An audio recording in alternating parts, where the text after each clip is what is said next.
Capítulo X. El anciano rey Dragon transgrede las órdenes del cielo.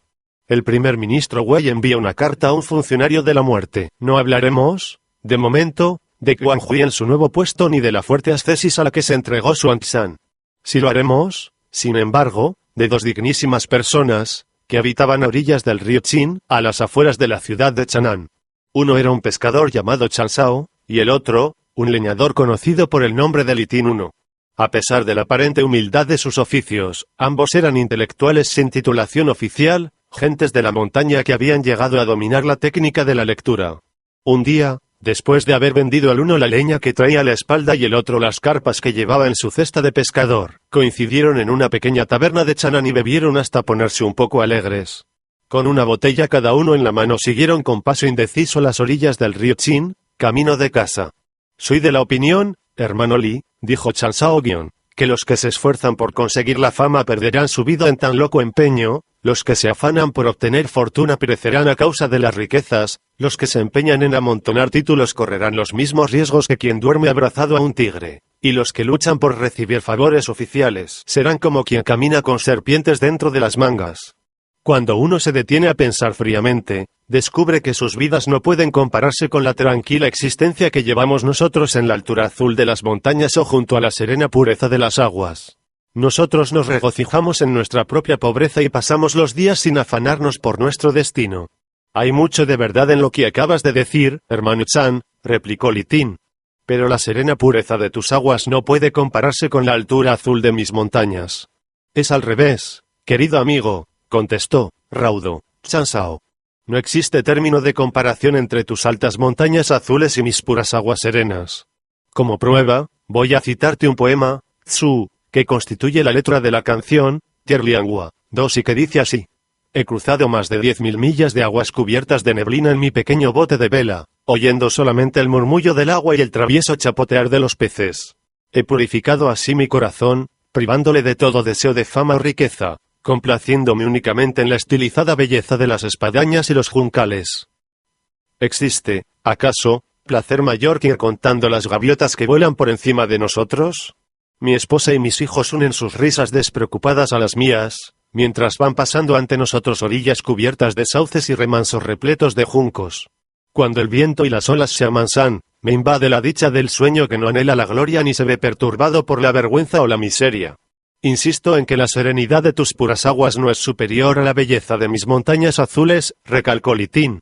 Yo también aporto como prueba otro poema, Tzu, que es, igualmente, parte de la letra de la canción, Tierliangua, que dice, en una parte cubierta de pinos del bosque profundo escucho el canto sin letra de la oropéndola, vibrante como el lamento dulce de la flauta. Pálidos rojos y verdes brillantes anuncian la inminente eclosión de la primavera. No existe transición alguna entre el verano y ella, así de rápido pasa el tiempo entre las frondas. Después hace su entrada el otoño en el palacio del bosque con su fragancia de flores doradas y su perenne invitación a la alegría. El frío invierno hace acto de presencia con la misma rapidez con que uno chasca los dedos. Nadie le domina, no recibe órdenes de nadie. Es tan libre como yo mismo en el eterno fluir de las 4 estaciones. Yo me ratifico, contestó el pescador, en que tus montañas azules no son nada comparadas con mis aguas puras. De ellas saco todo el gozo que una persona sabia pueda desear. Para que te convenzas, te cito este poema, Tzu, letra del Tse-Kutien. Solo me bastan el agua y las nubes del país de las hadas. El bote a la deriva y los remos en descanso me hacen sentir en mi hogar. Con mi cuchillo parto el pescado fresco, y cocino tortugas verdosas. En este universo, que es el mío, me alimento de cangrejos color púrpura, de gambas rojas, de brotes verdes de junco, de retoños de plantas acuáticas, aunque mis preferidas son las cabezas de pollo, las raíces de loto, las tiernas hojas del apio, las puntas de flecha y las flores del niaobain. Me temo que tus aguas serenas en nada aventajan a mis montañas azules, volvió a repetir el leñador. Solo ellas son capaces de traer la alegría a mi corazón. Como prueba, yo también echo mano de un poema, Tzu, del Tse-Kutien, que dice, en las cumbres escarpadas que rozan las orillas del cielo he construido mi hogar de ramas y hierba. El sabor de aves en salazón y patos ahumados supera el de tortugas y cangrejos, la carne de antílopes, libres y ciervos es 10.000 veces más fina que la de gambas y pescados. Nada hay comparable a las aromáticas hojas de chuntrés, a los amarillentos brotes del lin 4, a los tallos tiernos del bambú, al té de la montaña, a las ciruelas color púrpura, a los rojos melocotones, a los albaricoques maduros, a los ácidos dátiles, a las peras dulces y a los frutos silvestres. Tus montañas azules, remachó el pescador, no aventajan en nada a mis aguas serenas. Puedo citarte otro poema, Tzu, del Tianxian Tzu, que afirma textualmente: a bordo de un bote cualquiera me desplazo a donde me apetece. No temo las ondulaciones de las olas ni la ceguera temporal de la niebla. Me sirvo de redes y anzuelos para conseguir pescado fresco, el manjar más sabroso que existe, sin necesidad de acudir a asados ni a salsas. Aparte del agua comparto mi hogar con un hijo joven y una esposa ya vieja.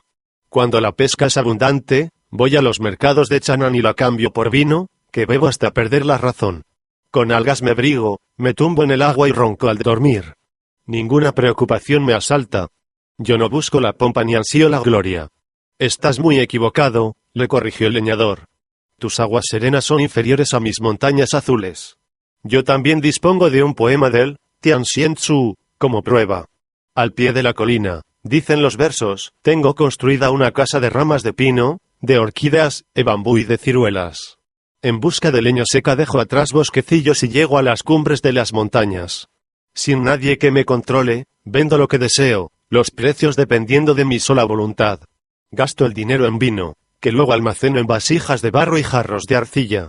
Con la mente adormecida, me tumbo después a la sombra de los pinos, ningún pensamiento me abruma, los éxitos o los fracasos no me importan, nada de este mundo me turba. Tu vida en la montaña, hermano Li, volvió a decir el pescador, no es tan placentera como la que yo llevo junto a las aguas. Te cito como testimonio, un poema, Tzu, que se canta con la música del Xinqian Yue.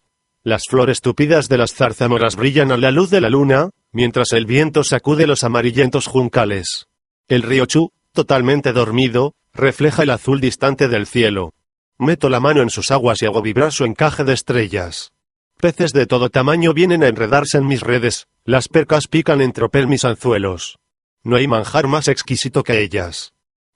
¿Qué hay de extraño en que la despreocupación de mi risa se extienda por ríos y lagos? Tu vida junto a las aguas, hermano Chan, contestó el leñador no es tan placentera como la que yo llevo en la montaña. La prueba la tienes en este otro poema, Tzu, que se acompaña con la música del Xinqian Yue. Por caminos cubiertos de enredaderas y hojas voy cortando madera que cargo a la espalda. Formo atillos de leña con troncos de sauce carcomidos por los insectos y ramas de pino desgajadas por el viento. Son promesa de calor en el invierno. Libre soy de cambiarlos por licor o dinero. Aunque he de reconocer que tu vida en las montañas no está mal del todo, admitió el pescador no es tan tranquila ni encantadora como la que yo llevo junto al agua. Al poema, Tzu, de la canción, Lin Xianxian, te remito. La marea llevará lejos de aquí, mi bote, dicen los versos. Dejo descansar los remos y mi canción, como un remedio de la luna, se eleva en el lienzo de la noche. Con qué elegancia se mueve sobre las aguas el astro menguante. La gaviota duerme tranquila en su nido, ajena al manto de flores que se extienden por el cielo. Mi sueño crece como los juncales vírgenes de las islas en las cuales me acuesto. Nada lo quiebra. La altura del sol no ejerce sobre la menor influencia. Trabajo cuando me apetece y descanso cuando quiero. Nadie tiene tanta libertad de espíritu ni tan envidiable regalo del cuerpo. La tranquilidad y el encanto de tu vida, sentenció el leñador, no son nada comparados con los que rigen mis días en lo alto de la montaña. También yo aduzco como prueba la parte del Lin Xianxian, que dice: en las mañanas de otoño arrastro, despreocupado, mi hacha por los senderos cubiertos de escarcha. En el frío de la noche regreso a mi hogar, portando a la espalda el peso del haz, la frente orlada de flores salvajes. La oscuridad no me importa, cuando vuelvo a hollar los caminos que me llevan a casa. Cuando abro su puerta, la luna aparece en el cielo. Mi mujer y mi hijo salen a recibirme con amplias sonrisas de felicidad. Me reclino después sobre una cama de paja con un tronco por almohada. En cuanto abro los ojos, me espera ya una cena de peras cocidas y mijo estofado. La bebida recién escanciada en el cazo me ayudará a meditar sobre lo inalterable de mi felicidad. Todo lo que afirman estos poemas, comentó entonces el pescador, tiene que ver con nuestro propio sustento, con lo que hacemos para ganarnos honradamente la vida. Pero mis momentos de ocio son mucho más abundantes que los tuyos. Si lo dudas, aquí tienes un poema, SHR, que lo dice claramente. Tumbado, miro con atención el azul del cielo y el majestuoso vuelo de las garzas blancas. Amarrada está mi barca en la orilla y entreabierta la puerta de mi hogar. A la sombra de la vela enseño a mi hijo a preparar los sedales y a arreglar los anzuelos. Cuando los remos descansan, mi esposa y yo ponemos las redes a secar al sol. Mi mente está en calma, porque veo la tranquilidad de las aguas, me siento seguro, porque contemplo la benignidad de los vientos. Mi abrigo de algas y mi sombrero de bambú son infinitamente mejores que los trajes cortesanos y sus delicados fajines teñidos de púrpura. Tus momentos de ocio, replicó el leñador, no pueden, de ninguna manera, compararse con los míos. También dispongo yo, como prueba de lo que afirmo, de un poema, SHR, que dice: tumbado, miro con atención el vuelo de nubes blancas con forma de sauce. Cierro después la puerta de bambú de mi cabaña y, sentado en el frescor de la paja, me pongo a pensar en lo que quiero. Cuando me apetece, saco los libros y enseño a mi hijo a leer. Cuando tengo invitados, charlo con ellos y jugamos después al ajedrez. Cuando me encuentro excitado, recorro senderos cubiertos de flores y me pongo a cantar. Cuando me entristezco, subo a las verdes montañas con el laúd y comienzo a tañer. Mis sandalias son de paja, de cáñamo mis fajas, y de tosco tejido el calor de mis mantas. Las prefiero, sin embargo, a la seda, porque mi corazón aquí está libre y yo soy mi único dueño. Litín, concluyó, por fin, Chansao-gyeon. Afortunados somos, en verdad, al poder divertirnos con canciones como estas y al no preocuparnos por la urgencia del oro. 5. Sin embargo, todo lo que hemos hecho hasta ahora ha sido recitar fragmentos de poemas, que nos servían tanto al uno como al otro para defender nuestros puntos de vista. ¿Por qué no declamamos a la limón una poesía más larga y vemos cómo se desarrolla esta discusión entre un pescador y un leñador? Me parece una idea excelente, hermano Chan, exclamó Litín. ¿Por qué no comienzas tú? Mi bote descansa sobre verdes aguas, cubiertas de niebla y de olas rizadas. En las altas montañas e inaccesibles mesetas tengo yo establecida mi casa. Me encanta contemplar los arroyos y los puentes, mientras la marea primaveral por doquier se extiende. Yo saco placer de las altas cordilleras cubiertas de nubes al amanecer. Me alimento de carpas pescadas en la Lungmen lejana 6. El fuego de mi hogar se alimenta con tacos de madera seca. El anzuelo y la red servirán para alimentarme en la vejez. Me serviré del hacha hasta que mi cabeza se vea cubierta de canas. Tumbado en mi barco, observo el frágil volar de los patos. Recostado en verdes parajes, escucho el canto de los cisnes salvajes. Jamás me he rendido a la tentación de la alevosa maledicencia. Nunca he navegado mi barco por los procelosos mares del escándalo. Cuando mis redes se van secando, parecen estar hechas de brocados. En rugosas piedras afilada, como el sol brilla la hoja del hacha. Bajo la brillante nube de agosto a menudo pesco solo. En los solitarios arroyos de la montaña solo el viento me acompaña. Cuando la pesca es exitosa, la cambio por vino que bebo con mi esposa. La madera que me sobra la cambio por una botella que con mis hijos comparto. Si canto, movido por mi propio deseo lo hago. La música de mis baladas solo le adicta a mi alma. Llamándoles hermanos mayores, a menudo invito a los otros pescadores. Hermanos míos son todos los hombres que habitan en los bosques. Pasamos el tiempo inventando juegos nuevos. Nosotros creamos palabras, que mezclamos con el vino de las jarras. A diario me alimento de gambas cocidas y de cangrejos. Cada día me regalo con el sabor de aves y patos. Mi esposa prepara té que ella misma me da a beber. Mi mujer cuece el arroz con las ramas que la tormenta desgajo. En cuanto amanece, cojo la caña y salgo a pescar peces. En cuanto el sol se eleva, tomo el hacha y voy a buscar leña. Vestido, tras la lluvia, con abrigo de algas, corro a atrapar carpas.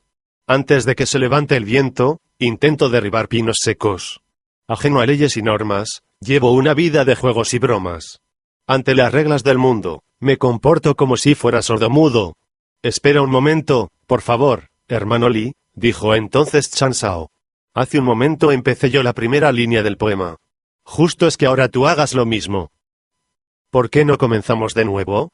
El hombre del campo, aunque parezca locura, está enamorado del viento y de la luna.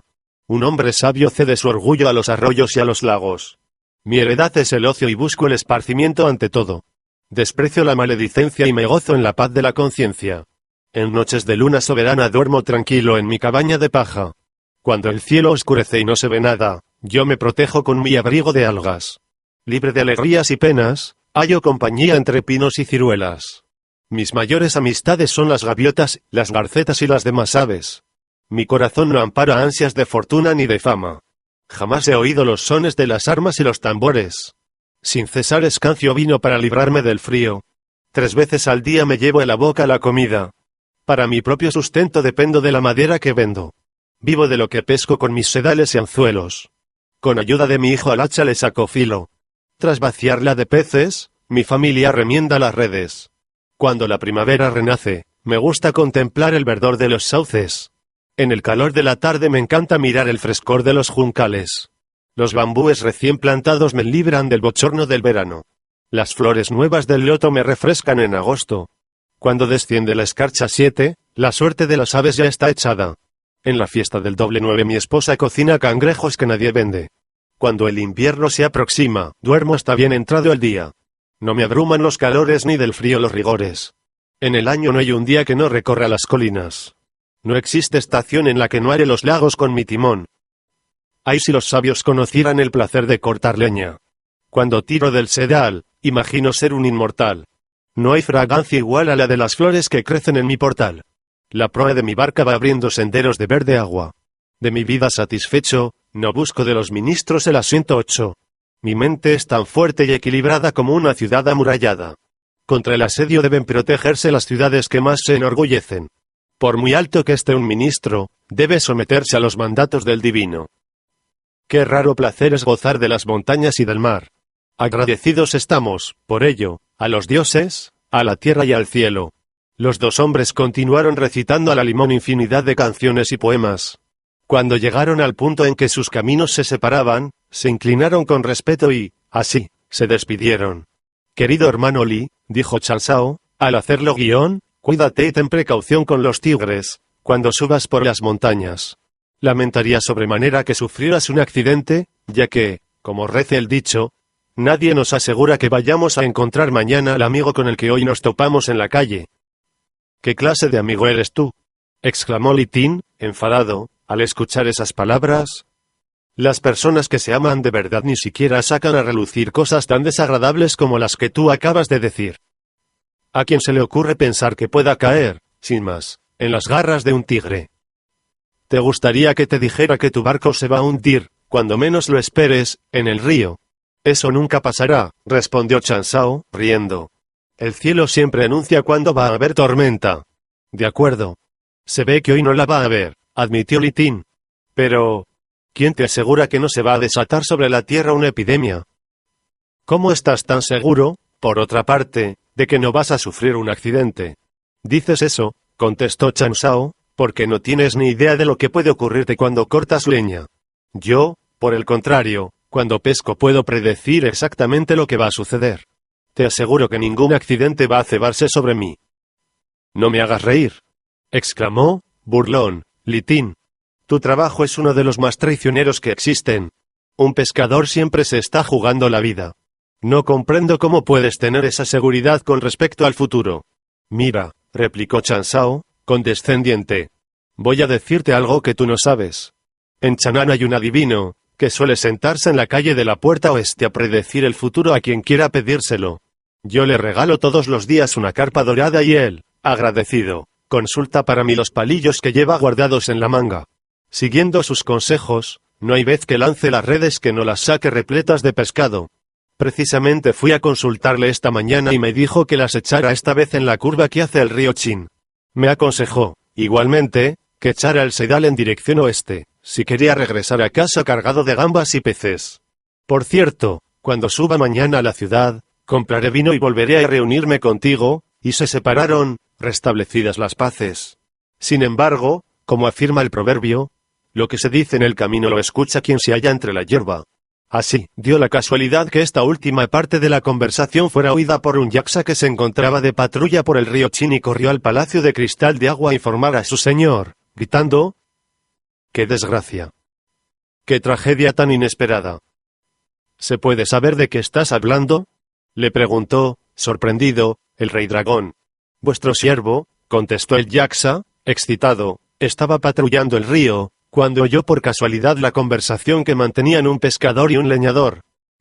Hablaban de algo realmente horrible. Según el pescador, En la calle de la puerta oeste de la ciudad de Chanaan hay un adivino que nunca falla en sus predicciones. Sabedor de sus poderes, el pescador le da todos los días una carpa. Él consulta entonces los palillos que lleva escondidos en la manga y le dice el lugar exacto en el que debe arrojar las redes. ¿Comprendéis el peligro que corremos? De continuar así, en poco tiempo terminará con todos nuestros hermanos del agua. ¿En dónde encontraréis vos entonces seres que quieran vivir en las regiones acuáticas? Nadie saltará por encima de las olas y vuestro poder se irá haciendo cada vez menor. El rey dragón se puso tan furioso que quiso coger la espada e ir en aquel mismo momento a Chanaan a matar al adivino. Fue una suerte que sus hijos y nietos, los ministros, Cangrejo y los consejeros, Gamba, el juez, Perca y el gobernador, Carpa se encontraran a su lado y trataran de disuadirle, diciendo: «Controlad vuestra justa ira, majestad». Razón tiene el proverbio cuando afirma: «No creas nada de cuanto oigas». Además, si marcháis así hacia Chanaan, os seguirán las nubes y la lluvia, y las gentes que allí viven gritarán horrorizadas. ¿Queréis ofender al cielo con tan irreflexiva conducta? Puesto que poseéis el poder de aparecer y desaparecer, y de transformaros en lo que os dé la gana, nuestra sugerencia es que toméis la forma de un intelectual y que vayáis a esa ciudad a averiguar qué es lo que pasa. Si, en verdad, existe esa persona, lo mejor que podéis hacer es matarla cuanto antes. De no ser cierto, no hay necesidad alguna de sacrificar a gente inocente. Tras pensarlo mejor, el rey dragón aceptó su sugerencia. Dejó la espada a un lado y despidió a las nubes y a la lluvia. Nadó con fuerza hasta la orilla del río y, con una simple sacudida del cuerpo, se transformó en un literato de blanca túnica y rasgos llamativamente viriles. Su altura era superior a la normal, su caminar, pausado y sereno, denotaba un espíritu reflexivo, y toda su figura exhalaba firmeza de ánimo y dominio del cuerpo. Su docto discurso constituía una alabanza continua a Confucio, a Mencio y a la virtuosa conducta del duque de Zhou y del rey Wen 9. Con su túnica de seda y su gorra de personaje importante, salió del agua y se dirigió a pie hacia la calle de la puerta oeste de la ciudad de Chanaan, donde encontró a una gran muchedumbre rodeando a un hombre, que decía con suave y contenida voz: «Los que pertenecen al signo del dragón tendrán buena suerte, mientras que los nacidos bajo él del tigre deberán hacer frente a incontables desgracias.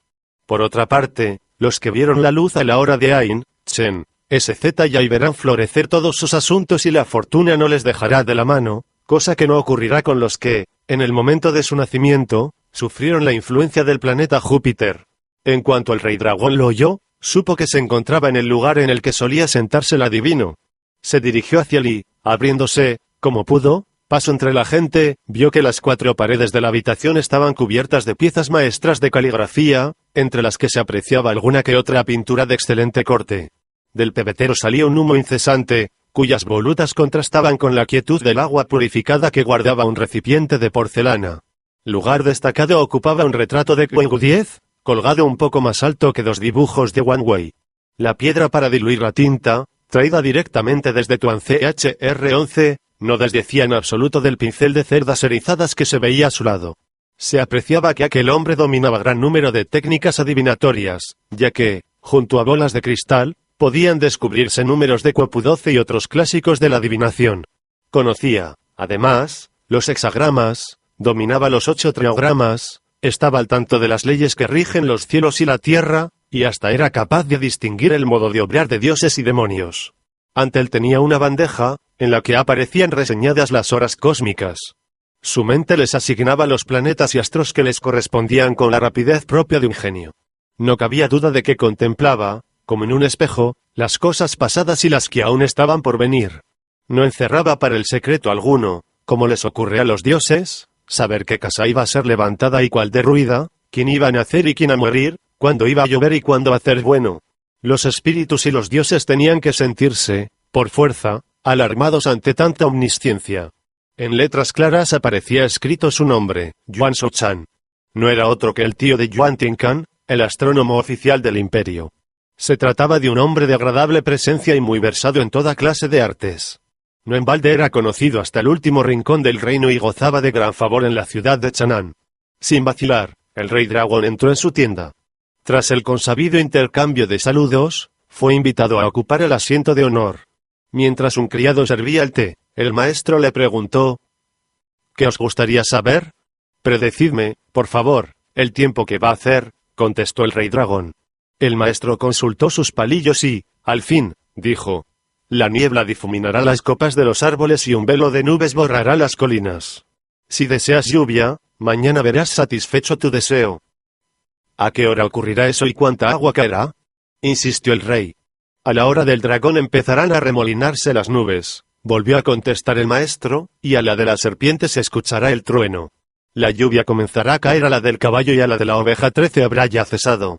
Caerán en total 48 gotas de lluvia por cada metro cuadrado.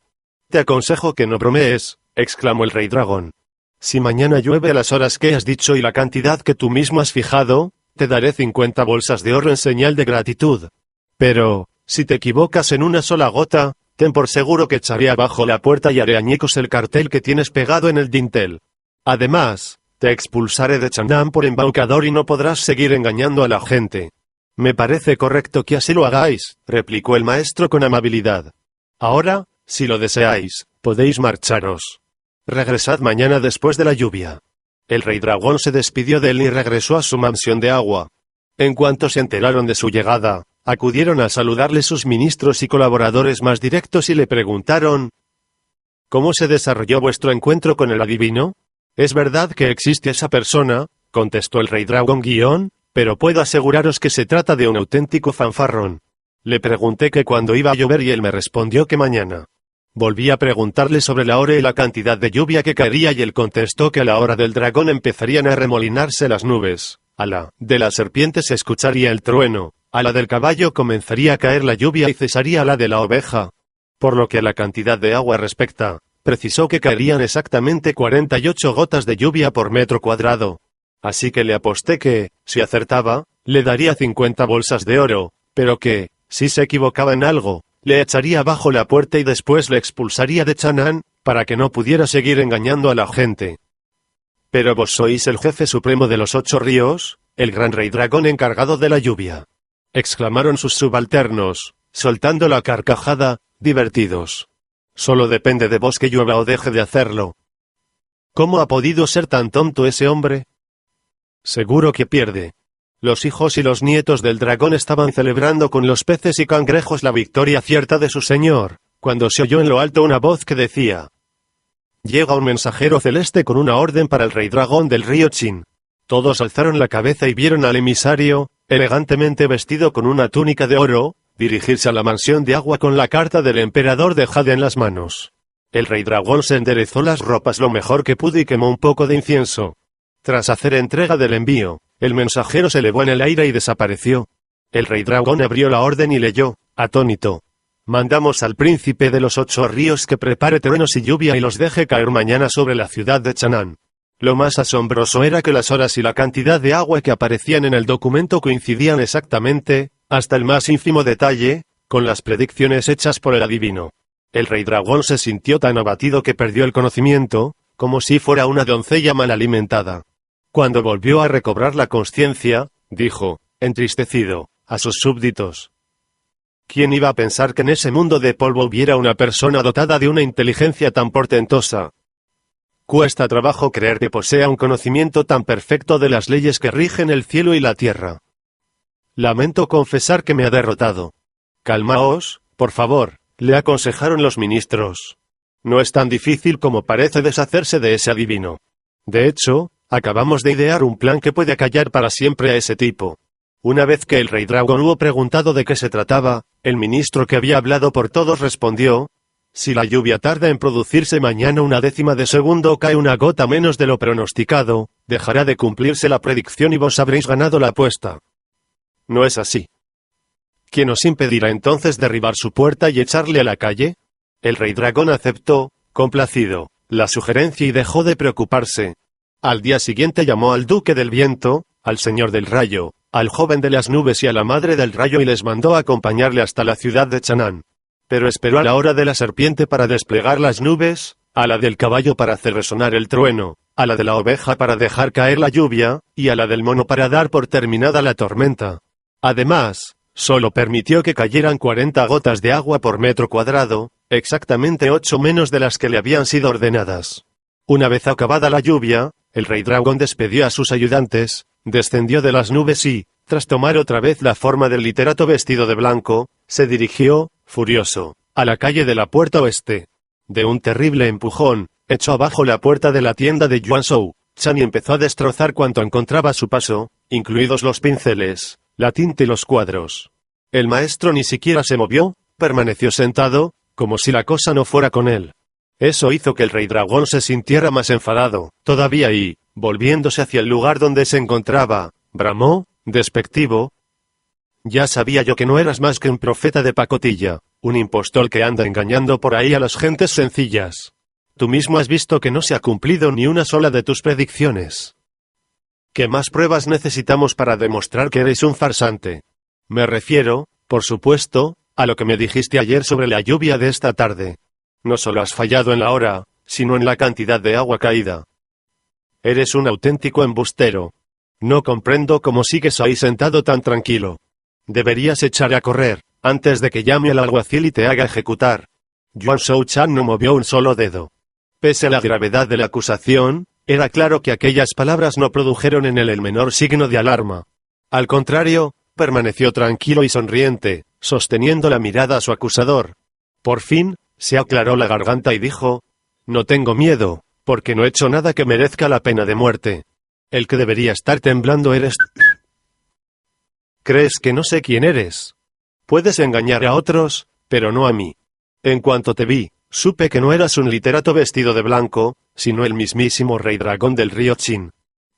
¿Te das cuenta de lo que has hecho? Al cambiar la hora y la cantidad de lluvia, has desobedecido la orden del emperador de Jade y transgredido las leyes del cielo. Si hay alguien aquí digno de ser pasado a cuchillo eres tú, no yo. ¿Cómo te atreves a venir a echarme en cara algo de lo que únicamente tú eres culpable?» Al oír eso, el rey dragón sintió tal pánico que el corazón empezó a latirle con fuerza y todos los pelos se le pusieron de punta. Temblando, se dejó caer en el suelo y suplicó al maestro, diciendo: «No toméis a mal lo que acabo de deciros, por favor. No sé en qué estaba pensando. Simplemente se trataba de una broma. Ahora veo, sin embargo, que lo que yo consideraba un juego inocente era, en realidad, un crimen horrendo. ¿Qué puedo hacer ahora que, como vos mismo habéis dicho, he transgredido las leyes del cielo? Por lo que más queráis, salvadme la vida. De lo contrario, jamás me moveré de aquí». «¿Quién te ha dicho que yo puedo salvarte?», replicó Yuan Shou Chan. «Lo único que está en mi mano es indicarte una posible forma de solucionar tan serio problema. Eso es todo». «Te prometo que haré cuanto digáis», contestó el rey dragón. «En principio», dijo Yuan Shou Chan «deberás ser ejecutado, por orden del juez Wei Chen, a la 1:15 de la tarde. Si quieres salvar el pellejo, lo único que puedes hacer es acudir cuanto antes al emperador Tan Taichung y pedirle clemencia. Supongo que no desconoces que Wei Chen es ministro suyo y que, por lo tanto, le debe obediencia en todo». El rey dragón salió a toda prisa de la tienda de Yuan Shou Chan con los ojos anegados en lágrimas. En aquel mismo instante el sol, rojo como la misma felicidad, se estaba poniendo. Una neblina densa se iba extendiendo lentamente por las montañas, mientras los cuervos regresaban a sus nidos y los viajeros buscaban un sitio en el que pasar la noche. Los gansos salvajes habían encontrado ya cobijo en la arena y la Vía Láctea se hacía cada vez más visible. En la lejanía se apreciaban las luces mortecinas de una aldea. En los templos el viento nocturno iba apagando, una a una, todas las candelas, desperdigando después el olor a humo.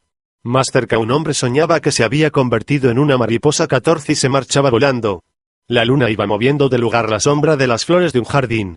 En lo alto, mientras tanto, las estrellas se habían multiplicado por 1000. Era medianoche y la oscuridad se había enseñoreado de todo. El rey dragón del río Qin, sin embargo, no regresó a su mansión de agua. Esperó, suspendido en el aire, hasta la hora de la rata. Descendió entonces de las nubes y se dirigió a la puerta del palacio. En aquel mismo momento el emperador Tan estaba soñando que se encontraba fuera del palacio paseando entre las sombras de flores que proyectaba sobre el suelo la luna. El dragón tomó la forma de hombre y corrió hacia él. Tras echarse rostro en tierra, empezó a gritar: «Misericordia, majestad. Sed clemente con mi vida. Si supiera quién eres», respondió Taichung Guión, «tal vez podría acceder a tu petición.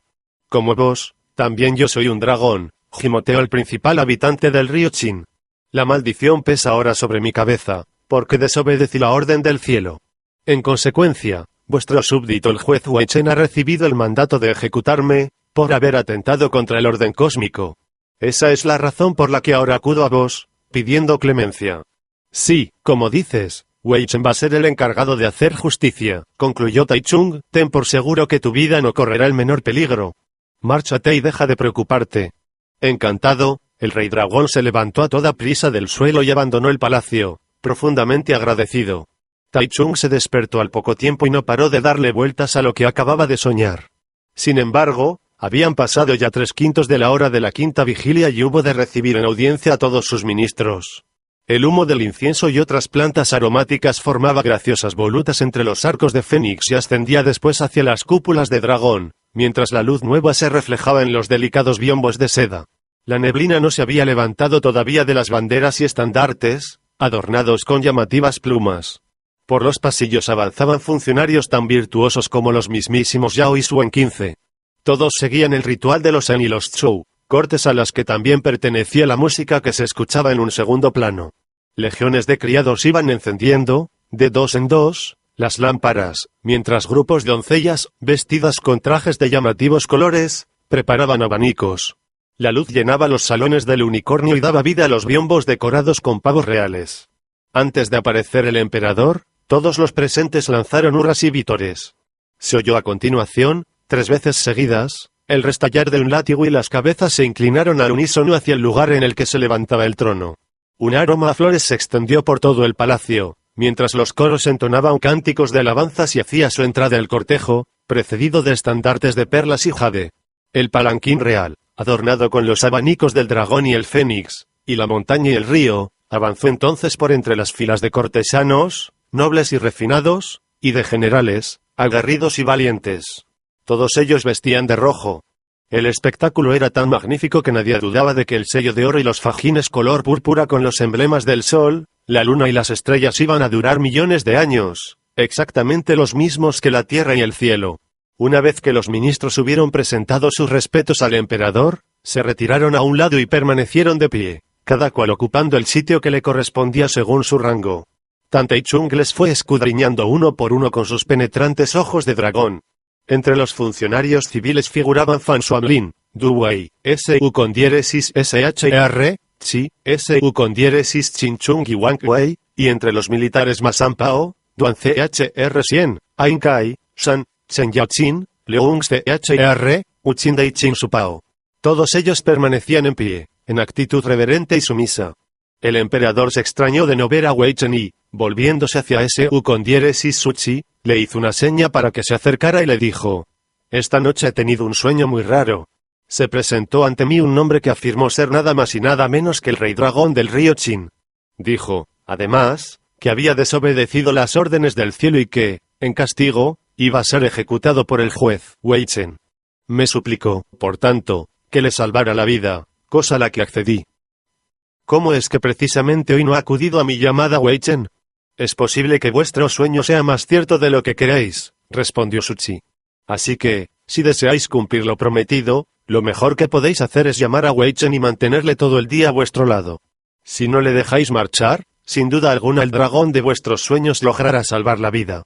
Encantado, el emperador de los Tan hizo llamar a la corte al juez Wei Chen. La noche anterior Wei Chen había estado estudiando los movimientos de las estrellas. Cuando se disponía a quemar un poco de incienso, oyó gritar a las garzas y, levantando la vista, vio un mensajero celeste con una orden del emperador de Jade en la mano. En ella se le conminaba a que ejecutara al viejo dragón del río Qin exactamente a la 1:15 de la tarde. Agradecido al cielo por tan alto honor, el primer ministro se preparó para cumplir tan trascendente misión, bañándose y no probando en todo el día nada de comer. Sacó, además, su espada mágica y la afiló una y otra vez, purificando, de esta forma, su espíritu. Sabía que toda preparación era poca y decidió no asistir aquel día a la audiencia imperial. Por eso, le dio un vuelco el corazón, cuando vio llegar a un oficial de la corte con la orden de presentarse inmediatamente ante el emperador. No se atrevió a desobedecerla y, tras cambiarse de ropa a toda prisa, siguió al funcionario hasta el interior del palacio. Tras presentar sus respetos al Hijo del Cielo, se echó rostro en tierra y, sin dejar de golpear el suelo con la frente, pidió perdón por no haber acudido aquel día a su puesto. «Te perdono», contestó el emperador de los Tan Guión, «porque eres, en verdad, uno de nuestros más dignos siervos. Al poco rato se dieron por terminadas las audiencias y los ministros se fueron retirando, uno tras otro. Solo a él le fue negada la venia para hacerlo. Es más, se le invitó a subir al palanquín de oro y, en compañía del emperador, entró en uno de los salones interiores, donde discutieron de las medidas a adoptar para la mejor defensa del imperio y otros asuntos de estado. A medio camino entre la hora de la serpiente y la del caballo, el emperador ordenó a sus sirvientes que trajeran un tablero de ajedrez, diciendo: «Daos prisa, porque deseo echar una partida con el más digno de mis súbditos». En cuanto los criados hubieron cumplido la orden, un grupo de concubinas sacaron las piezas y las fueron colocando sobre el tablero. Tras expresar su agradecimiento por el honor que se le hacía, Wei Chen tomó asiento y empezó el juego. Los dos movieron las piezas con precaución, siguiendo en todo momento las instrucciones del clásico del ajedrez, en el que se afirma: el ajedrez ayuda a desarrollar la disciplina y la prudencia.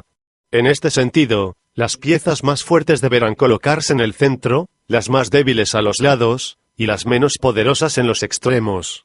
Existe una regla de oro, muy conocida por todo buen jugador, que dice: es preferible perder una pieza que una ventaja ya adquirida. Cuando se ataca por el lado izquierdo, es preciso mantener bien protegido el derecho.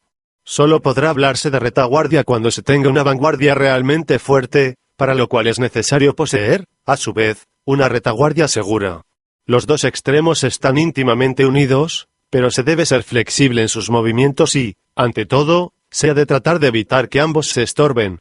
Una formación desplegada no tiene por qué estar fuera de control, mientras que una concentración de filas no debe ser causa de una ausencia total de flexibilidad. Antes que concentrarse en la defensa de una pieza, es aconsejable, si se quiere ganar, renunciar a ella. De la misma manera, es preferible quedarse quieto a moverse sin propósito alguno. Cuando te halles en inferioridad numérica con respecto a tu contrincante, debes tratar, ante todo, de sobrevivir. Cuando, por el contrario, eres tú el que te encuentras en esa situación ventajosa, has de esforzarte por sacar el mejor partido que puedas de ella.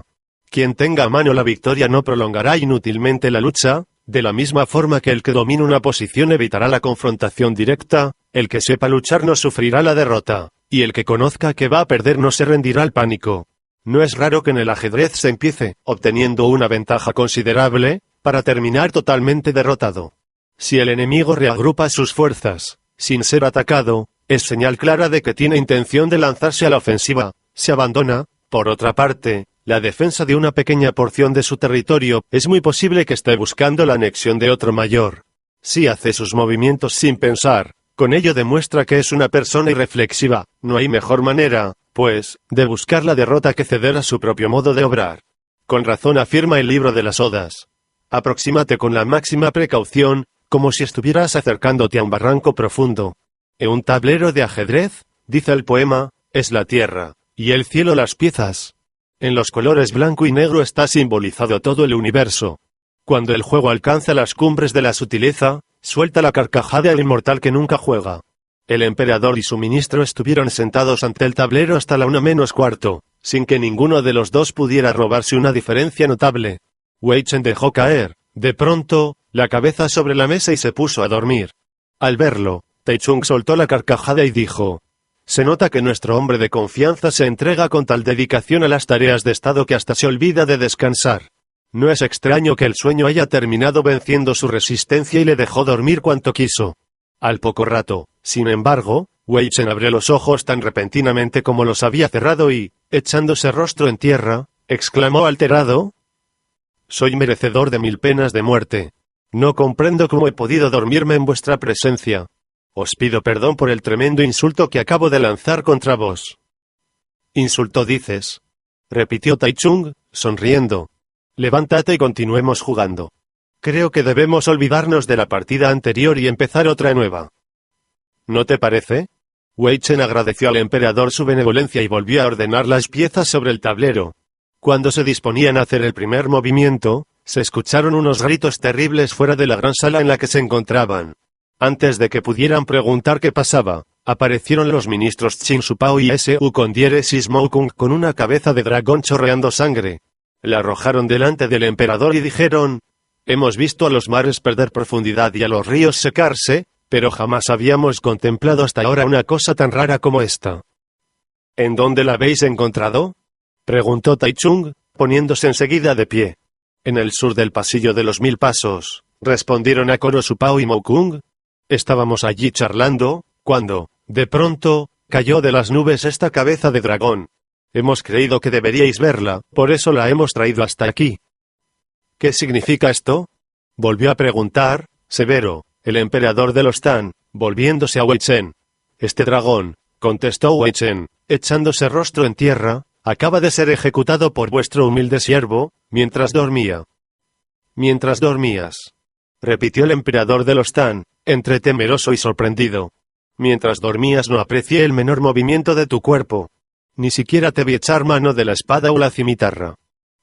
¿Cómo pudiste ejecutar a ese dragón?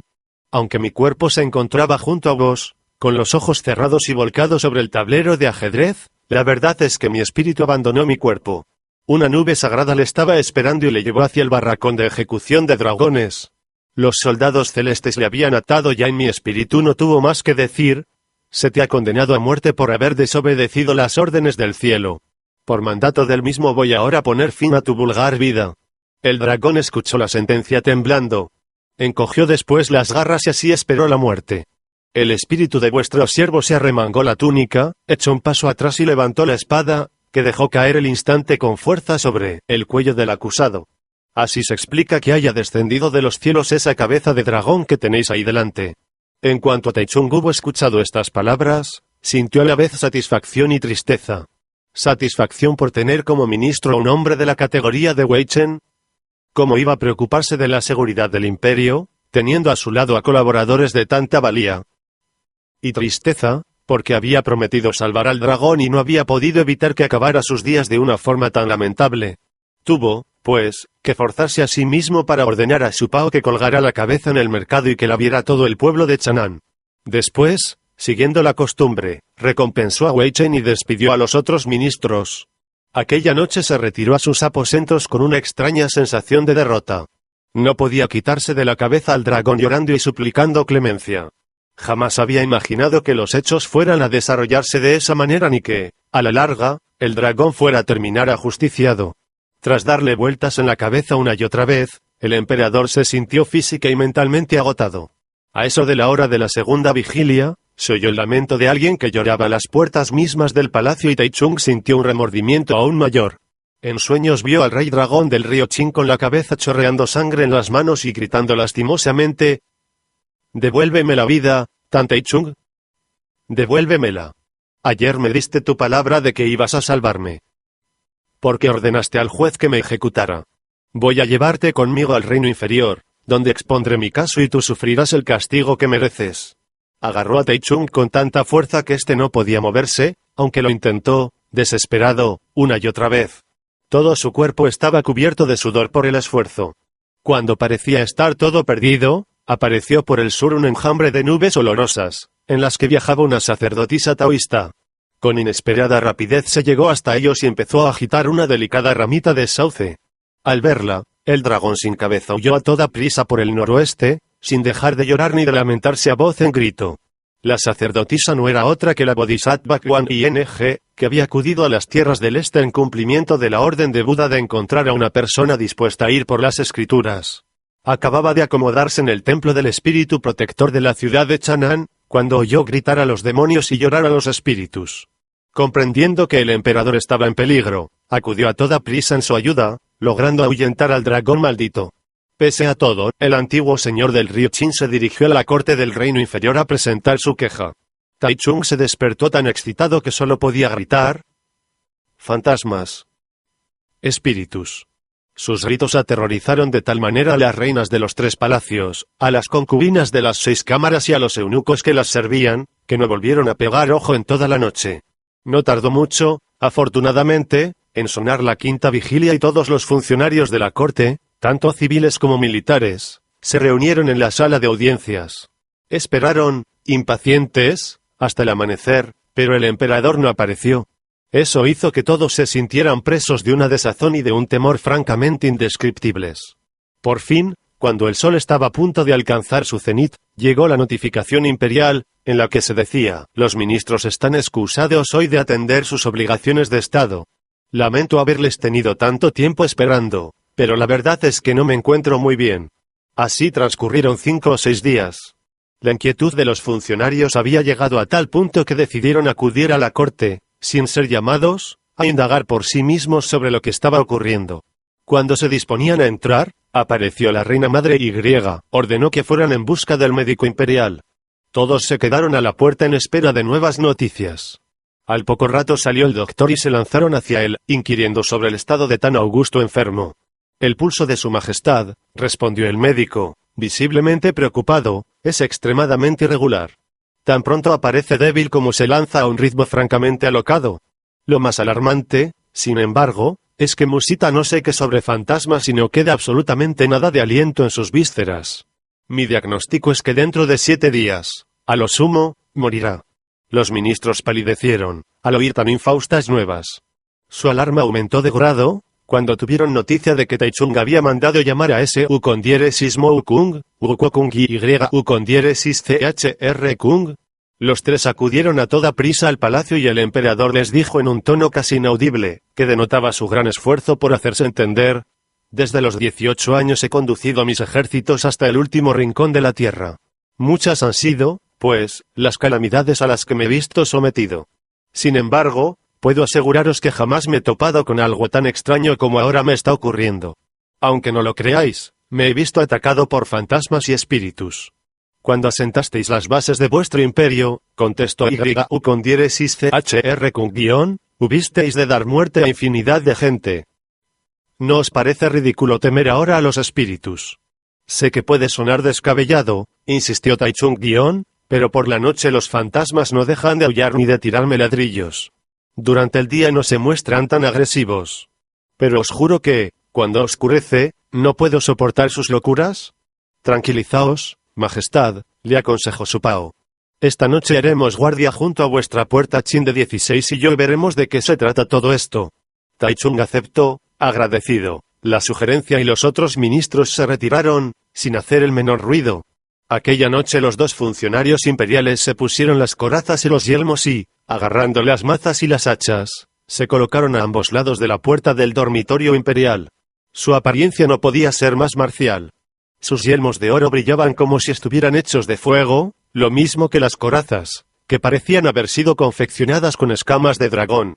Sus petos, incrustados de perlas y piedras preciosas, se asemejaban a las nubes en las que viajan los dioses, realzando la belleza de los fajines de seda, que llevaban ceñidos a la cintura. Uno poseía unos ojos de fénix, que, al mirar hacia lo alto, hacían llenar de temor a las estrellas.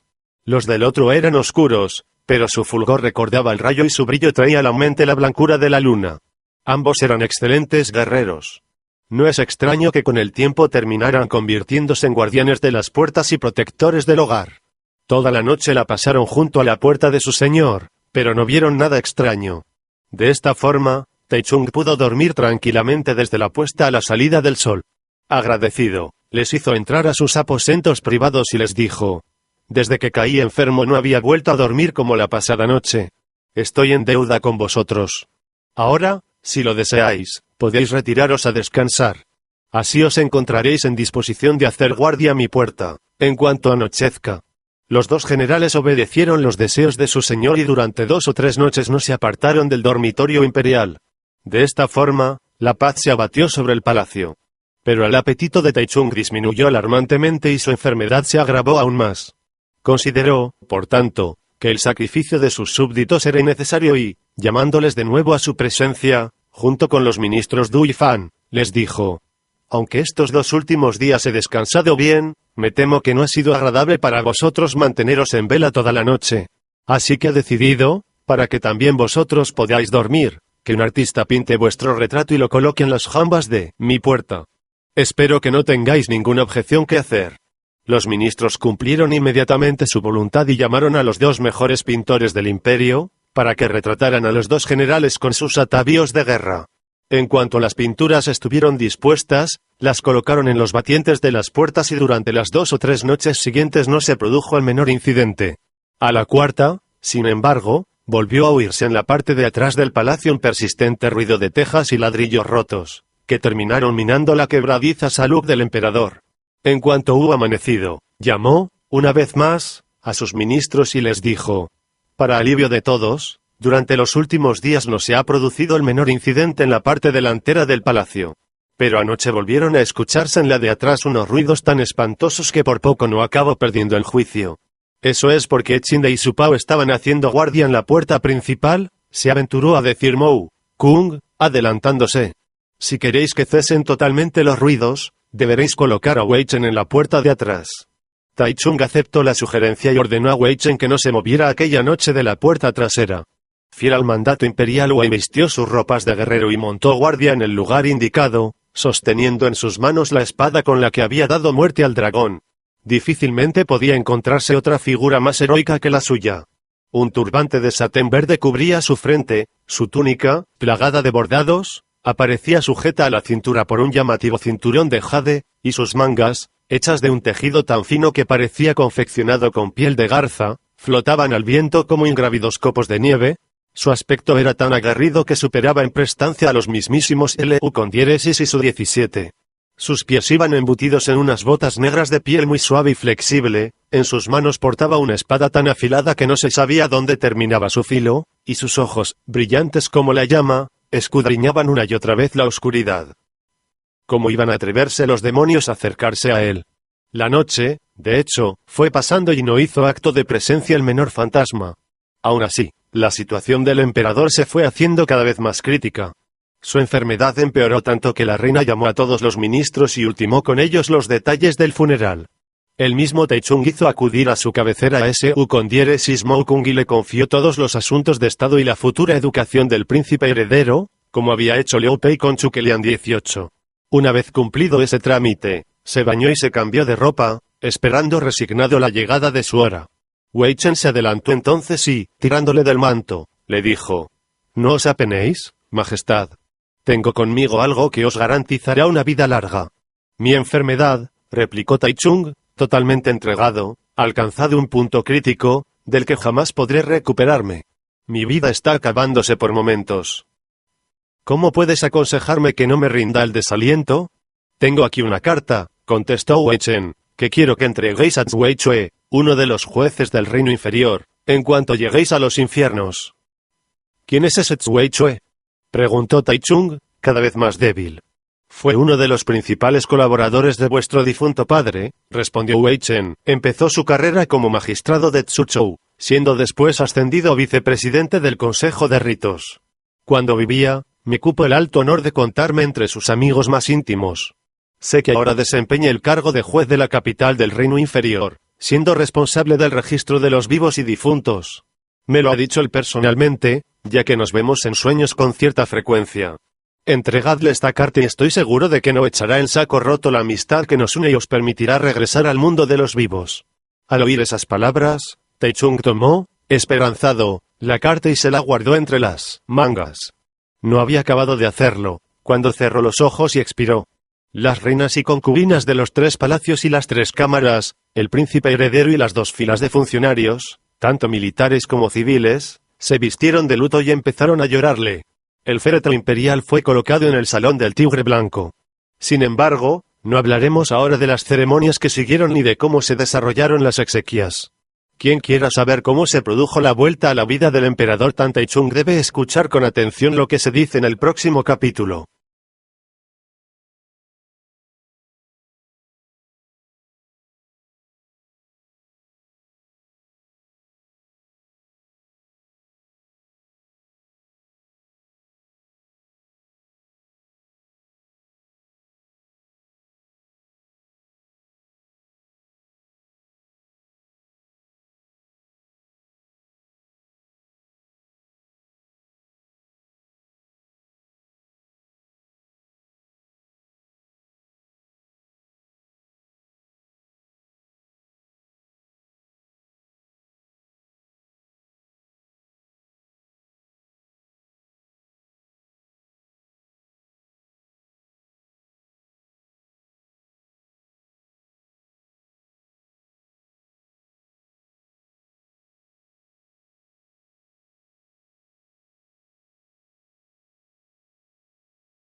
Capítulo X. El anciano Rey Dragon transgrede las órdenes del cielo.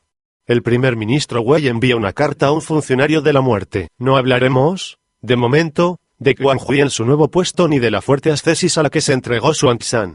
Si lo haremos, sin embargo, de dos dignísimas personas, que habitaban a orillas del río Qin, a las afueras de la ciudad de Chang'an. Uno era un pescador llamado Chan Shao, y el otro, un leñador conocido por el nombre de Li Tin I.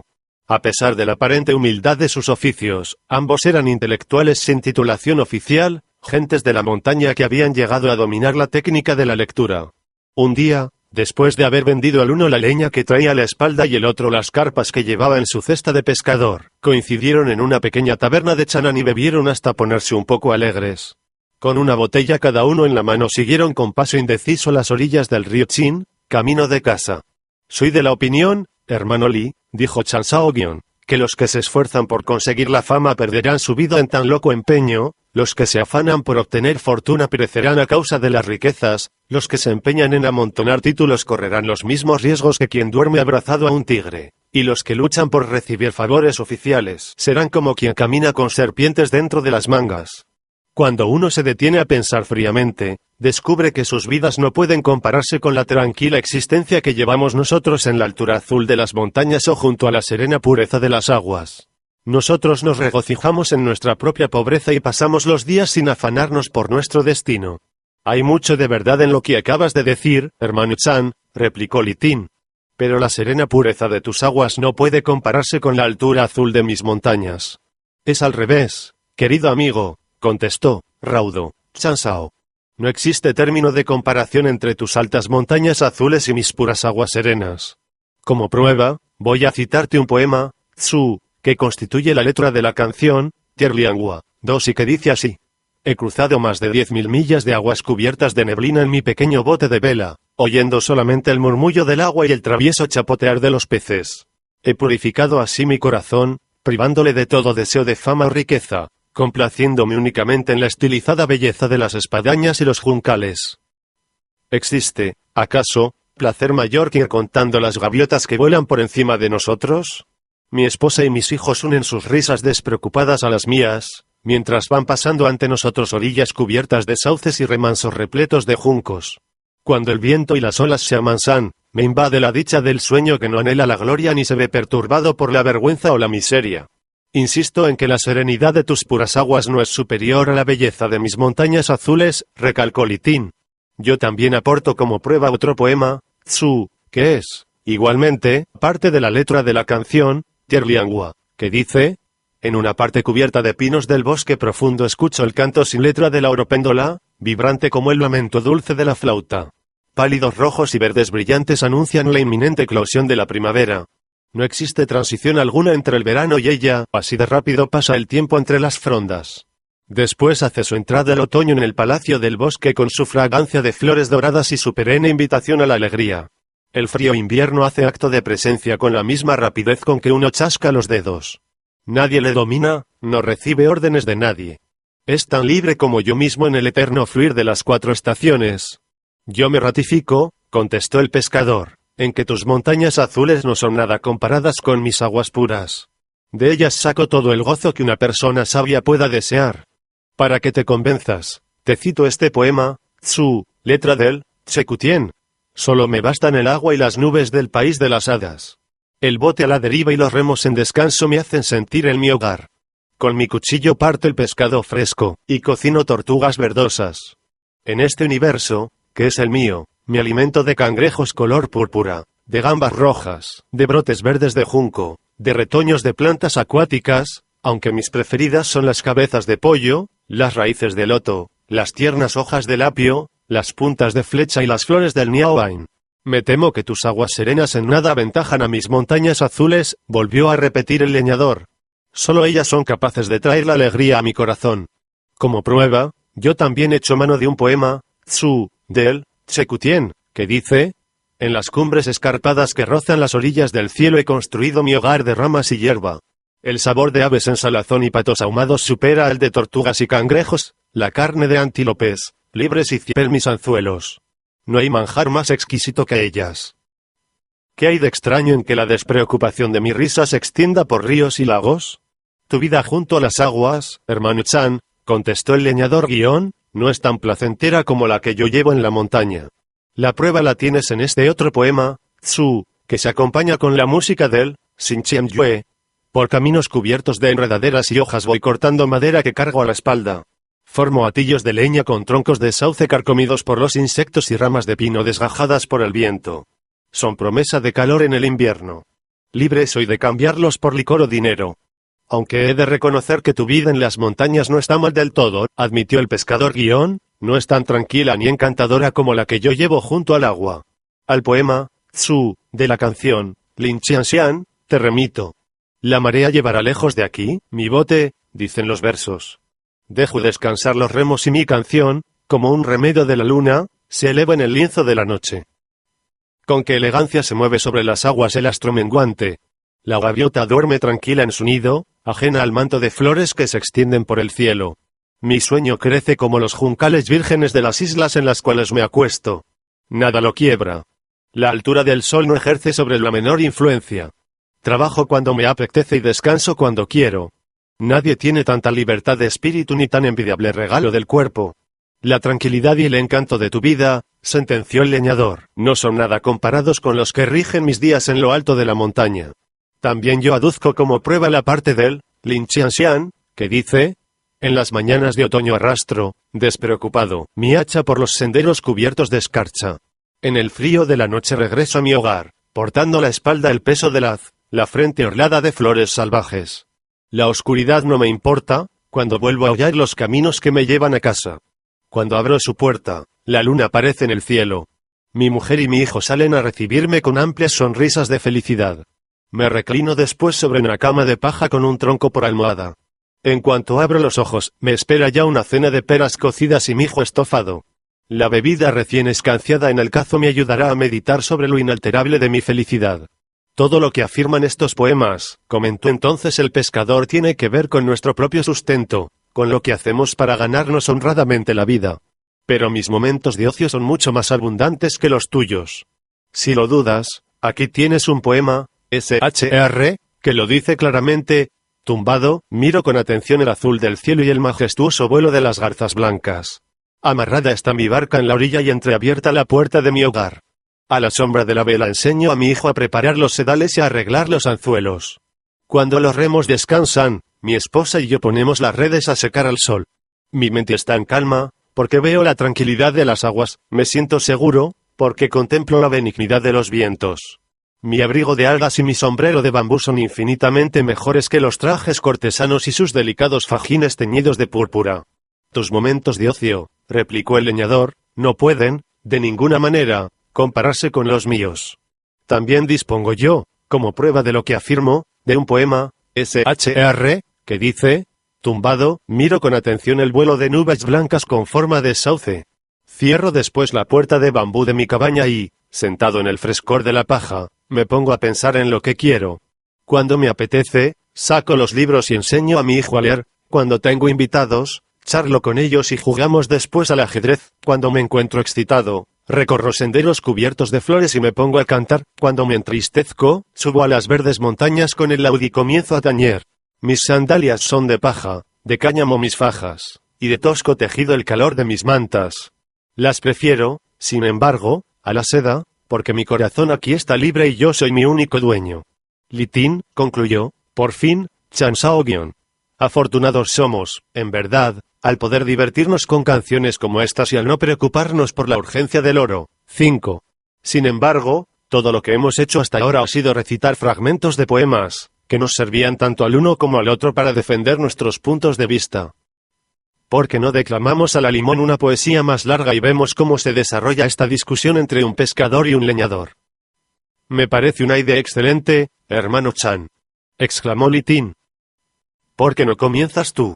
Mi bote descansa sobre verdes aguas, cubiertas de niebla y de olas rizadas. En las altas montañas e inaccesibles mesetas tengo yo establecida mi casa. Me encanta contemplar los arroyos y los puentes, mientras hierbos es 10.000 veces más fina que la de gambas y pescados. Nada hay comparable a las aromáticas hojas de Chun 3, a los amarillentos brotes del Lin 4, a los tallos tiernos del bambú, al té de la montaña, a las ciruelas color púrpura, a los rojos melocotones, a los albaricoques maduros, a los ácidos dátiles, a las peras dulces y a los frutos silvestres. Tus montañas azules, remachó el pescador, no aventajan en nada a mis aguas serenas. Puedo citarte otro poema, Tzu, del Tianxian Tzu, que afirma textualmente: a bordo de un bote cualquiera me desplazo a donde me apetece. No temo las ondulaciones de las olas ni la ceguera temporal de la niebla. Me sirvo de redes y anzuelos para conseguir pescado fresco, el manjar más sabroso que existe, sin necesidad de acudir a asados ni a salsas. Aparte del agua comparto mi hogar con un hijo joven y una esposa ya vieja. Cuando la pesca es abundante, voy a los mercados de Chan'an y la cambio por vino, que bebo hasta perder la razón. Con algas me abrigo, me tumbo en el agua y ronco al dormir. Ninguna preocupación me asalta. Yo no busco la pompa ni ansío la gloria. Estás muy equivocado, le corrigió el leñador. Tus aguas serenas son inferiores a mis montañas azules. Yo también dispongo de un poema del Tianxian Tzu, como prueba. Al pie de la colina, dicen los versos, tengo construida una casa de ramas de pino, de orquídeas, de bambú y de ciruelas. En busca de leña seca dejo atrás bosquecillos y llego a las cumbres de las montañas. Sin nadie que me controle, vendo lo que deseo, los precios dependiendo de mi sola voluntad. Gasto el dinero en vino, que luego almaceno en vasijas de barro y jarros de arcilla. Con la mente adormecida, me tumbo después a la sombra de los pinos, ningún pensamiento me abruma, los éxitos o los fracasos no me importan, nada de este mundo me turba. Tu vida en la montaña, hermano Li, volvió a decir el pescador, no es tan placentera como la que yo llevo junto a las aguas.